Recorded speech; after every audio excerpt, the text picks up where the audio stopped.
बिस्मिल्लाहिर्रहमानिर्रहीम। अस्सलाम वालेकुम स्टूडेंट्स। हम पढ़ रहे हैं चैप्टर 11 हीट, और ये इसमें हम कर रहे हैं पास्ट पेपर्स के न्यूमेरिकल्स। ठीक है, 2003 के आज हम न्यूमेरिकल्स करेंगे।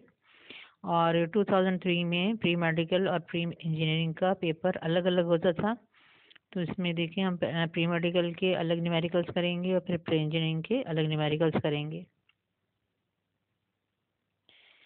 यहाँ पर देखें, पहले हम कर रहे हैं 2003 का प्री मेडिकल का। ठीक है, प्री मेडिकल में चैप्टर हीट का क्या न्यूमेरिकल आया था? The low temperature reservoir of a Carnot engine is at 5 degrees Celsius and has an efficiency of 40%. It is desired to increase its efficiency to 50%. By what degrees should the temperature of the hot reservoir be increased? यहाँ पे देखें कि Carnot engine में, ठीक है, heat engine में हमारे पास जो लो टेम्परेचर रेजर्वायर है वो कोल्ड रेजर्वायर होता है या सिंक होता है, उसका टेम्परेचर कम होता है। और हमारे पास जो हाई टेम्परेचर रेजर्वायर होता है वो हॉट रेजर्वायर होता है, वो सोर्स होता है, उसका टेम्परेचर हाई होता है। तो यहाँ पे लो टेम्परेचर या कोल्ड रेजर्वायर का टेम्परेचर दिया हुआ है 5 डिग्री सेल्सियस। तो यहाँ देखें हम डाटा बना रहे हैं 5 डिग्री सेल्सियस, और यहाँ पे ये देखें कि 5 डिग्री सेल्सियस में मैंने 273 ऐड किया है और यहाँ पे इसको केल्विन में कन्वर्ट कर लिया है। तो जब भी आप टेम्परेचर सेल्सियस में होता है तो आप उसमें 273 ऐड करते हैं, ठीक है, तो ये केल्विन में कन्वर्ट हो जाता है। तो कोल्ड रेजर्वायर के टेम्परेचर को हम हमेशा T2 से डिनोट करते हैं कार्नोट इंजन में, और हॉट रेजर्वायर के टेम्परेचर को हम T1 से डिनोट करते हैं।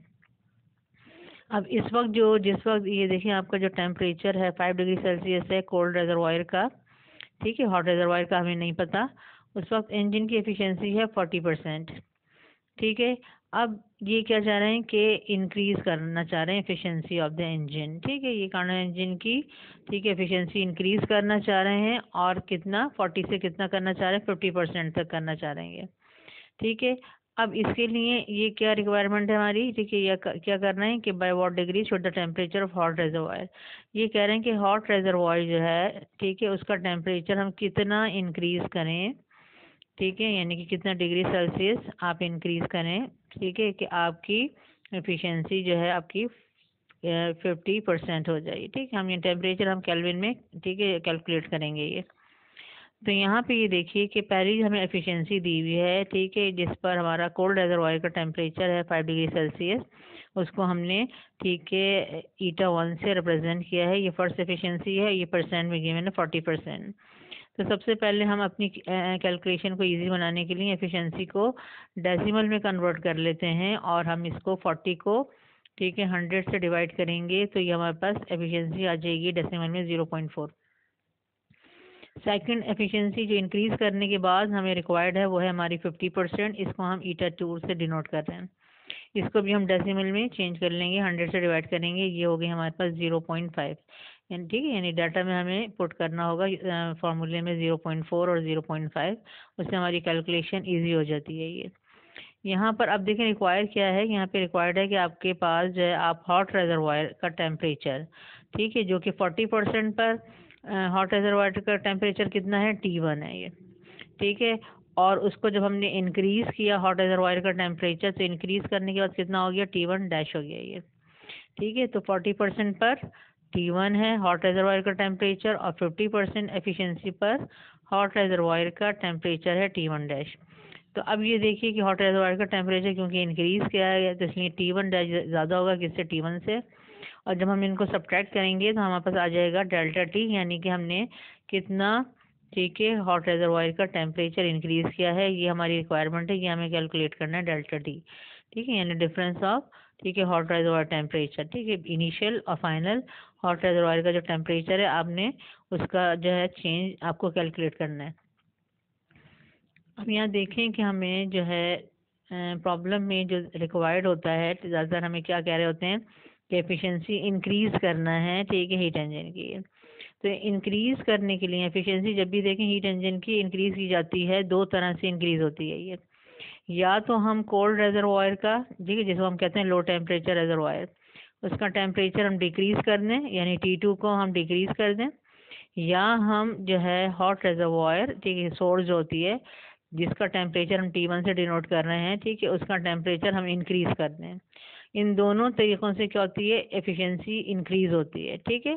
ठीक है, T2 यानी कोल्ड रिजर्वायर का टेम्परेचर डिक्रीज करने से भी एफिशिएंसी इंक्रीज हो जाएगी, और हॉट रिजर्वायर का टेम्परेचर इंक्रीज करने से भी एफिशिएंसी इंक्रीज हो जाएगी, ठीक है। तो या तो हम दोनों में से कोई एक काम कर रहे होते हैं, या हम दोनों भी कर सकते हैं एक साथ, ठीक है, तब भी एफिशिएंसी इंक्रीज हो जाएगी। अब जो ये न्यूमेरिकल में आपको दिया जाता है, उसमें दोनों काम एक साथ नहीं करवाते हैं वो, ठीक है। उसमें एक काम आपसे करवा रहे होते हैं, या तो कहते हैं कि कोल्ड रिजर्वायर का टेम्परेचर डिक्रीज करें, ठीक है, एफिशिएंसी इंक्रीज करने के लिए।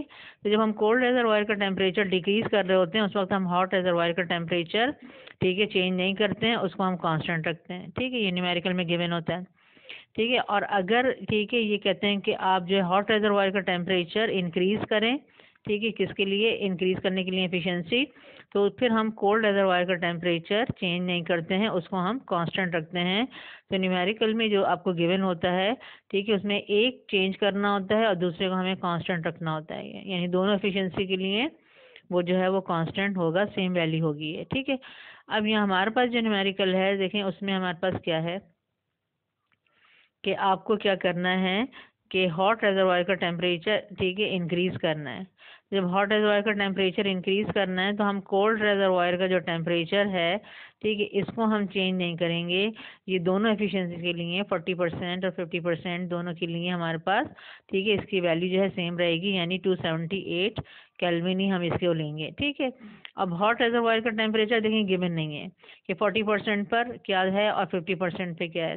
तो पहले हम हॉट रिजर्वायर का टेम्परेचर, ठीक है, कैलकुलेट करेंगे 40% पर, ठीक है, फिर हम हॉट रिजर्वायर का टेम्परेचर कैलकुलेट करेंगे 50% पर, ठीक है, और फिर जो दोनों टेम्परेचर आएंगे हॉट रिजर्वायर के, उनको सब्ट्रैक्ट करके हम देखेंगे कितना हमने हॉट रिजर्वायर का टेम्परेचर इंक्रीज किया है एफिशिएंसी इंक्रीज करने के लिए। ये काम करना है हमें।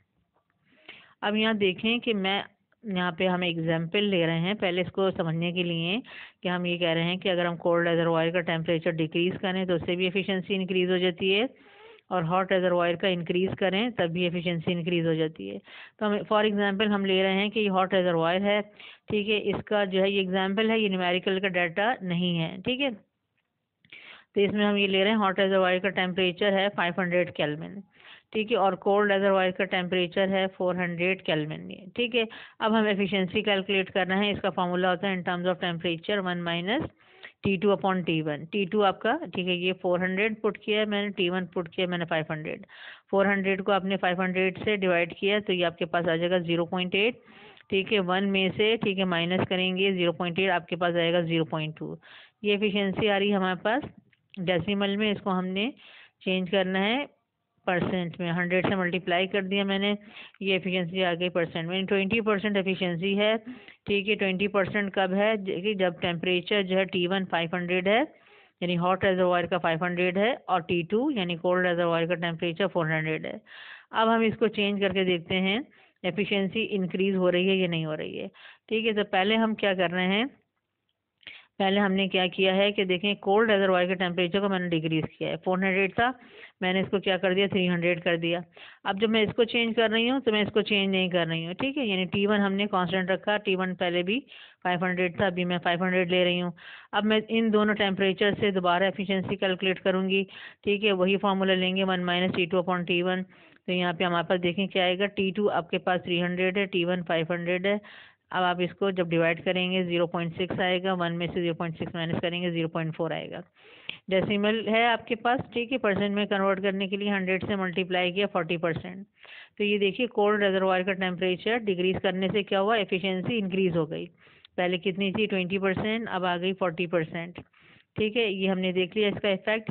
अब दूसरा इफेक्ट हम देख रहे हैं कि हॉट रिजर्वायर का टेम्परेचर इंक्रीज करने से एफिशिएंसी इंक्रीज होती है या नहीं होती है। तो हम कोल्ड रिजर्वायर का टेम्परेचर कांस्टेंट रखेंगे, यानी जो हमने सबसे पहले लिया था 400 केल्विन, वो हम 400 केल्विन ही रखेंगे, और हॉट रिजर्वायर का जो था 500, उसको हमने देखें इंक्रीज कर दिया, हमने इंक्रीज करके 600 कर दिया, ठीक है। तो हॉट रिजर्वायर का टेम्परेचर अगर हम इंक्रीज कर रहे हैं, अब हम दोबारा एफिशिएंसी कैलकुलेट करना है 1 माइनस T2 अपॉन T1 से। तो ये आ रहा है हमारे पास 400 डिवाइडेड बाई 600, 0.667। 1 में से माइनस किया मैंने 0.667, मेरे पास आएगा 0.333 और मैंने इसको 100 से मल्टीप्लाई करूँगी तो ये परसेंट में एफिशिएंसी आ जाएगी मेरे पास 33.33।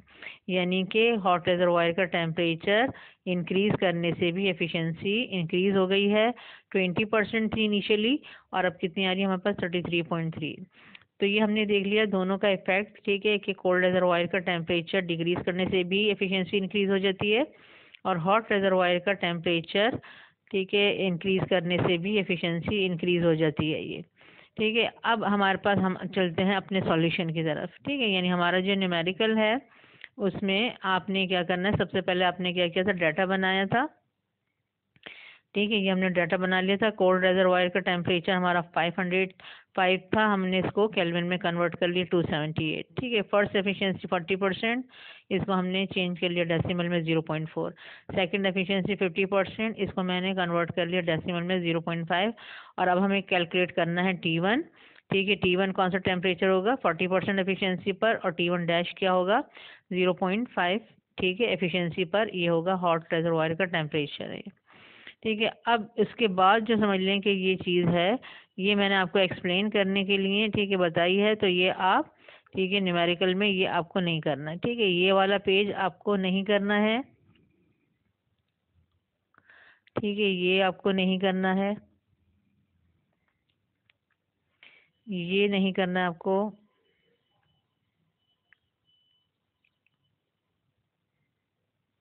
ठीक है, ये नहीं करना आपको, और ये नहीं करना। ये हमने एग्जाम्पल देखी थी किस तरह से, ठीक है, एफिशिएंसी चेंज होती है।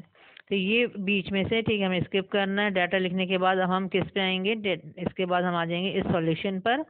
यानी अब हम कैलकुलेट करेंगे, ठीक है, T1 यानी हॉट रिजर्वायर का टेम्परेचर, ठीक है, किस पर हम चेंज करेंगे कैलकुलेट, 0 पॉइंट, ठीक है, 0.4 पर,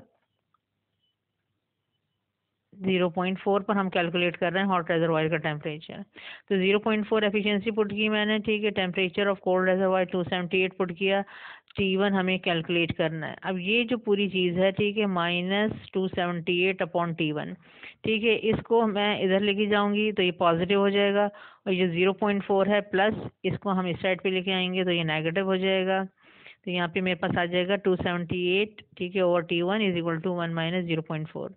1 में से 0.4 माइनस किया, 0.6 आया, ठीक है। अब आपको T1 कैलकुलेट करना है, तो T1 आप यहाँ पे लेके जाएंगे क्रॉस मल्टीप्लिकेशन, और 0.6 आप यहाँ लेके आएंगे, यानी कि डिनोमिनेटर में आएगा 278 डिवाइडेड बाय 0.6 होगा।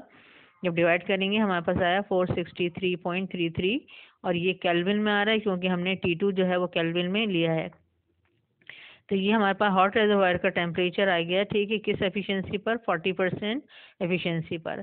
अब हम हॉट रिजर्वायर का टेम्परेचर दोबारा कैलकुलेट करेंगे, वो होगा T1 डैश, वो किस एफिशिएंसी पर होगा 50% पर, यानी कि 0.5। और हम कोल्ड रिजर्वायर का टेम्परेचर, ठीक है, चेंज नहीं करेंगे, वो रिमेन्स कांस्टेंट। तो उसको हमने, ठीक है, T2 देखें, T2 रहा, T2 डैश नहीं हुआ, और T2 की सेम वैल्यू हम पुट कर रहे हैं जो हमारे पास थी 278। तो अब हम जो कैलकुलेट कर रहे हैं वो T1 डैश कैलकुलेट कर रहे हैं, ठीक है, 0.5 या 50% एफिशिएंसी पर। इसमें भी हम यही करेंगे कि जो -278 अपॉन T1 डैश है, इसको हम इधर लेके आ जाएंगे, और 0.5 जो है वो इधर आके नेगेटिव हो जाएगा। यहाँ पे आएगा मेरे पास 278 upon T1 dash is equal to 1 minus 0.5। मैंने माइनस किया 0.5, क्रॉस मल्टीप्लीकेशन 0.5 इधर आ जाएगा, T1 डैश यहाँ पे आ जाएगा, ये आएगा 278 डिवाइडेड बाय 0.5 मेरे पास आया, ठीक है। हॉट रिजर्वायर का टेम्परेचर 556 केल्विन। यानी ये देखें कि आपने आपका जो है 50% पर इतना होना चाहिए हॉट रिजर्वायर का टेम्परेचर 556 केल्विन। अब कितना इंक्रीज किया, यानी हमने, ये हम देख लेते हैं कि पहले हमारे पास था, ठीक है, 463.33, ठीक है, जब 40% एफिशिएंसी थी, ठीक है, जब आपके पास 50% एफिशिएंसी थी तो हॉट रिजर्वायर का टेम्परेचर, ठीक है, था 556। यानी कितना इंक्रीज करना पड़ा, ये हम सब्ट्रैक्ट करके चेंज कैलकुलेट कर रहे हैं, 92.67 माइनस किया, यानी कि हमने हॉट रिजर्वायर का टेम्परेचर हमें 92.67 केल्विन इंक्रीज करना चाहिए to increase the efficiency from 40% to 50%। तो ये हमारा आंसर है 92.67 केल्विन। उसके बाद देखिए हमारा नेक्स्ट है 2003 प्री मेडिकल का numerical and air storage tank whose volume is 110 litre, ठीक है, contains 2 kilogram of air at a pressure of 15 atmosphere.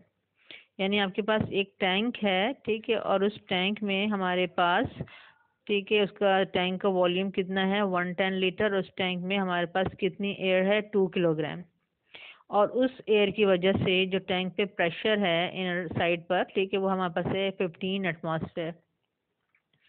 अब ये पूछ रहे हैं how much air would have to be force into the tank to increase the pressure to 18 atmosphere assuming no change in temperature. यानी कि हम air का temperature नहीं चेंज कर रहे हैं, क्योंकि टेम्परेचर इंक्रीज होने से भी प्रेशर क्या होगा, इंक्रीज हो जाएगा, क्योंकि काइनेटिक एनर्जी मॉलिक्यूल्स की इंक्रीज हो जाएगी। तो टेम्परेचर हम नहीं चेंज कर रहे हैं, बल्कि क्या कर रहे हैं कि उसके टैंक के अंदर और जो है एयर जो है समझ लें कि पंप इन कर रहे हैं।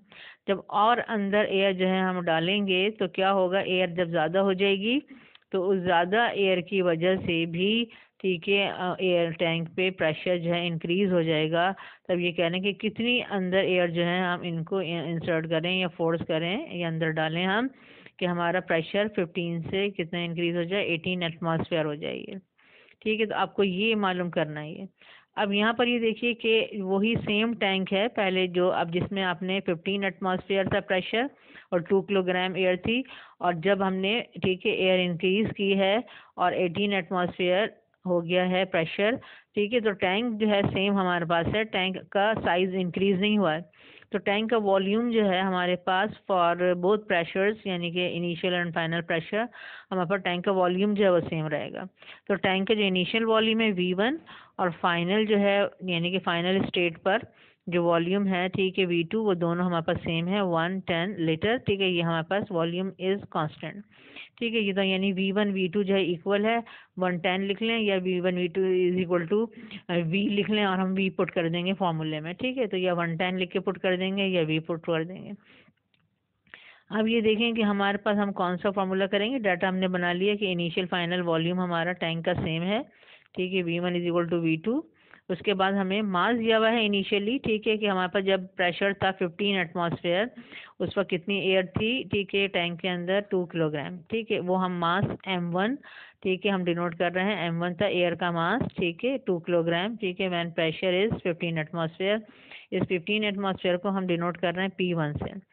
अब ठीक है, प्रेशर कितना हो गया है, ठीक है, एयर और अंदर, ठीक है, इंक्रीज करने से 18 एटमॉस्फेयर, तो हमने इसको P2 से डिनोट किया। ये सेकंड स्टेट आ रही है, फाइनल स्टेट, ठीक है। उस सेकंड स्टेट पर, ठीक है, उसके अंदर कितनी एयर होगी, उस एयर को हम डिनोट कर रहे हैं M2 से। यानी कि जब 18 एटमॉस्फेयर प्रेशर होगा टैंक पर, तो उसके अंदर, टैंक के अंदर कितनी होगी एयर, वो होगी M2, ठीक है। तो अब इनिशियल थी 2 किलोग्राम, ठीक है, और उसके बाद, ठीक है, कितनी हो जाएगी, ठीक है, जब 18 एटमॉस्फेयर होगा तो वो M2 हो जाएगी, ठीक है। तो अब जब M2 हो गई तो हमने कितनी और इंक्रीज की होगी, वो हम इसका डिफरेंस से कैलकुलेट करेंगे, यानी कि M2 माइनस M1 जब हम करेंगे तो ये जो डेल M आएगा हमारे पास, ये हमें बताएगा कि हमने कितनी और, ठीक है, इंक्रीज की है एयर, कितनी मजीद हमने एयर उसके अंदर, ठीक है, पंप इन की है, ठीक है, प्रेशर इंक्रीज करने के लिए। तो हमें M2 कैलकुलेट नहीं करना सिर्फ, ठीक है, M2 कैलकुलेट करने के बाद हमें माइनस करके, ठीक है, डेल M कैलकुलेट करना है कि हाउ मच एयर, ठीक है, वुड बी फोर्स्ड। तो यहाँ देखिए हम M2 कैसे कैलकुलेट करेंगे, पहले हमें M2 कैलकुलेट करना है। इसके लिए हम बॉयज़ लॉ जो है यूज़ कर रहे हैं। बॉयज़ लॉ होता है, ठीक है, अगर हमारे पास दो स्टेट्स होती हैं, ठीक है, हमारे पास इसके लिए होता है P1 V1 is equal to P2 V2, ठीक है। अब अगर मास में, ठीक है, कुछ चेंज आ रहा है आपके पास सब्सटेंस के, और उसकी वजह से आपका, ठीक है, वॉल्यूम या प्रेशर चेंज हो रहा है, तो हमारा फॉर्मूला बन जाता है, हमें मास हमारा डिनोमिनेटर में आता है P1 V1 अपॉन M1, ये इनिशियल स्टेट के लिए होगा, और P2 V2 अपॉन M2 ये आपका फाइनल स्टेट के लिए होगा। तो they are equal P1 V1 upon M1 is equal to P2 V2 upon M2, ठीक है, ये दोनों इक्वल होंगे। अब ये देखिए हमने डाटा में क्या देखा था कि V1 और V2 इक्वल हैं, तो जब V1 V2 इक्वल हैं तो क्या होगा कि ये दोनों, ठीक है, ये दोनों कैंसिल आउट हो जाएंगे, ठीक है, और हमारे पास रिलेशन रिमेनिंग होगा P1 upon M1 is equal to P2 upon M2, ठीक है, ये हमारे पास रिलेशन आएगा, ठीक है, after cancelling V1 and V2। यहाँ हम वैल्यू पुट कर रहे हैं, P1 आपके पास 15 है, मास है इनिशियल एयर का, ठीक है 2 किलोग्राम। प्रेशर फाइनल है हमारे पास 18, और ये हम फाइनल, ठीक है, mass of the air calculate करेंगे m2। तो m2 हम कैलकुलेट कर रहे हैं, ठीक है। यहाँ पे देखें m2 हम यहाँ पे लेके गए हैं, 2 मैं यहाँ पे लेके गई हूँ, और 15 जो है मैं यहाँ पे लेके आई हूँ। तो 18 मल्टीप्लाई बाई 2 डिवाइडेड बाई 15, ये मेरा आंसर आ रहा है m2 is equal to 2.4 kilogram. यानी कि हमारे टैंक में, ठीक है, टैंक में जिस वक्त प्रेशर होगा 18 एटमॉस्फेयर, उस वक्त टैंक के अंदर कितनी एयर है, 2.4 किलोग्राम। तो इनिशियल हमारे पास थी 2 किलोग्राम, ठीक है, बाद में जो है हमारे पास 2.4 किलोग्राम है। इसका मतलब है कि हमने कितनी अंदर, ठीक है, डाली होगी एयर। हम माइनस करके हम देखेंगे, 2.4 में से मैंने 2 माइनस किया तो ये 0.4 किलोग्राम, यानी कि 2.4 किलोग्राम और हमें एयर अंदर, ठीक है, डालनी होगी, तो 2.4 हो जाएगी। और प्रेशर जो है हमारा 15 से 18 एटमॉस्फेयर हो जाएगा। तो आंसर जो है हमारा कि हाउ मच एयर, ठीक है, वुड बी फोर्स। तो ये हमारा आंसर जो है ये है 0.4 kilogram air should be force into the tank to increase the pressure. Next हमारे पास 2003 का प्री इंजीनियरिंग का न्यूमेरिकल है हमारे पास, ठीक है। ये हमारा देख लें, 1200 joules of heat energy are supply to the system at constant pressure, ठीक है। कांस्टेंट प्रेशर की देखें जब भी बात होगी तो इसका मतलब है किसकी बात हो रही है, आइसोबैरिक प्रोसेस की हो रही है।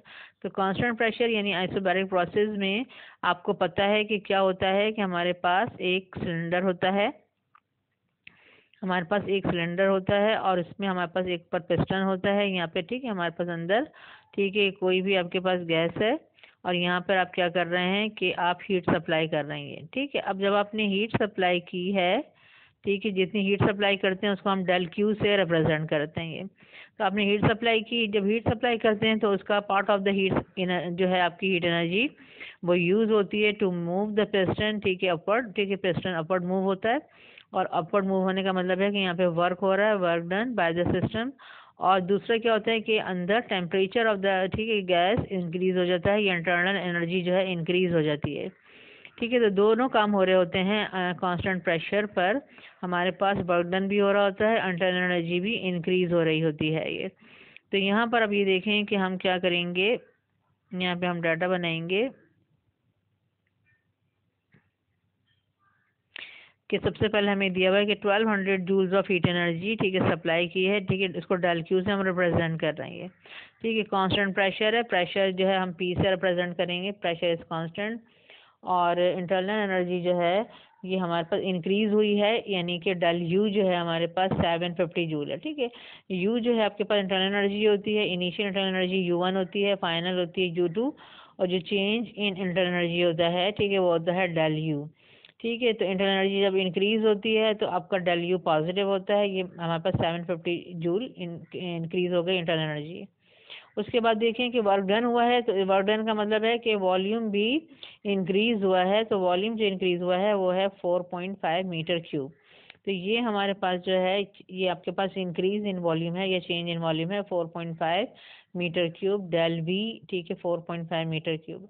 हमें कैलकुलेट करना है वर्क डन, ठीक है, कि कितना वर्क हुआ है, ठीक है, इस प्रोसेस में, और कितना प्रेशर था, ये कांस्टेंट था लेकिन कितना प्रेशर था, ये हमें प्रेशर कैलकुलेट करना है। अब ये देखिए कि according to first law of thermodynamics हमारी आइसोबैरिक की इक्वेशन क्या बनती है, हमारी बनती है del Q is equal to del U plus del W, यानी जितनी हम हीट सप्लाई करते हैं वो हमारी यूज़ होती है to increase the internal energy and to do work, ठीक है, दोनों में यूज़ होती है। तो यहाँ पे अब देखिए कि हम इनकी वैल्यू पुट कर देंगे, डेल क्यू की हमने वैल्यू पुट की है, और चेंज इन एनर्जी हमें गिवन था, ये वैल्यू पुट की है, और यहाँ पर हम इसको 1200 में से 750 को सब्ट्रैक्ट करके कैलकुलेट कर लेंगे वर्क डन। तो कितना वर्क डन हुआ है, 450 जूल वर्क डन हुआ है, ठीक है, इस प्रोसेस में।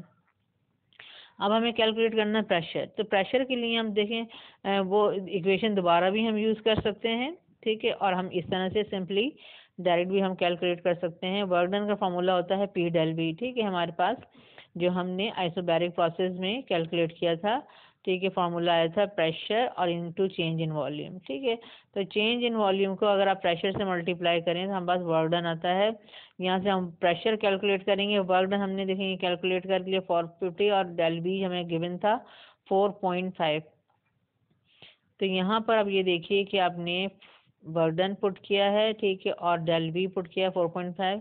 तो प्रेशर आ गया मेरे पास 100 न्यूटन पर मीटर स्क्वायर, यानी कि जो कांस्टेंट प्रेशर है इस प्रोसेस में वो आ रहा है 100 न्यूटन पर मीटर स्क्वायर। ये हम इसको पैस्कल भी कह सकते हैं, 100 पैस्कल। ये हमारे पास आंसर आ गया। प्रेशर हमें कैलकुलेट करना था और हमें, ठीक है, वर्क डन कैलकुलेट करना था। तो आज हमने किए हैं 2003 के, ठीक है, न्यूमेरिकल्स।